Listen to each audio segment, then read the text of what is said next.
घने जंगल में एक ताकतवर शेर रहता था। वो जंगल का राजा माना जाता था। उसकी दहाड़ पूरे जंगल में गूंजती थी और सभी जानवर डरकर दूर भाग जाते थे।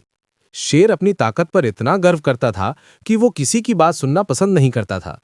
उसे लगता था कि पूरे जंगल में उसकी बराबरी कोई नहीं कर सकता। एक दिन दोपहर के समय शेर नदी के किनारे बैठा आराम कर रहा था। तभी पास की झाड़ियों से एक चतुर लोमड़ी निकली। लोमड़ी छोटी जरूर थी, लेकिन अपनी तेज बुद्धि की वजह से वो पूरे जंगल में मशहूर थी। शेर ने लोमड़ी को देखा और घमंड से बोला, लोमड़ी, तुम मेरे सामने ऐसे चलकर कैसे आ गई? क्या तुम मुझे नहीं पहचानती? मैं इस जंगल का राजा हूं। लोमड़ी ने विनम्रता से कहा, महाराज, मैं आपको भला क्या नहीं पहचानूंगी? आप इस जंगल के सबसे शक्तिशाली जानवर हैं। मैं तो बस पानी पीने आई हूं। शेर ने गर्व भरी आवाज में कहा, सिर्फ शक्तिशाली होना ही काफी है। जंगल में मेरी बराबरी कोई नहीं कर सकता।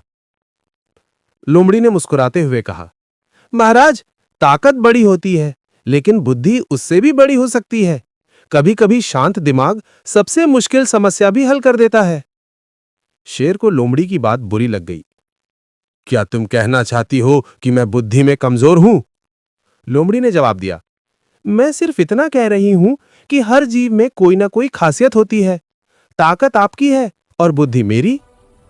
शेर ने चुनौती भरे स्वर में कहा, अगर तुम इतनी बुद्धिमान हो तो मुझे साबित करके दिखाओ। लोमड़ी ने मुस्कुराते हुए कहा, तो फिर चलिए नदी के किनारे, मैं आपको आपका सबसे बड़ा दुश्मन दिखाती हूं। दोनों नदी के पास पहुंचे। पानी बिल्कुल शांत था। लोमड़ी ने इशारा किया, महाराज, झुककर देखिए, आपका दुश्मन वही है।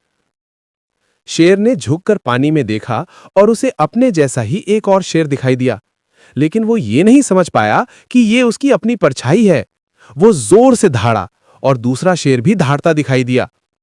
गुस्से में शेर पानी में कूद पड़ा और उसे पकड़ने की कोशिश करने लगा, लेकिन जितना वो आगे बढ़ता उतनी ही लहरें उठती और परछाई गायब हो जाती।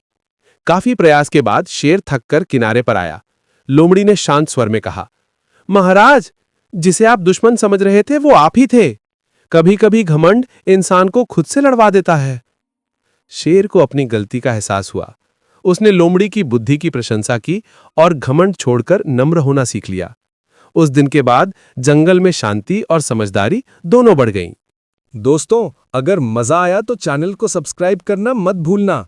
पार्ट 2 जल्दी ही आने वाला है।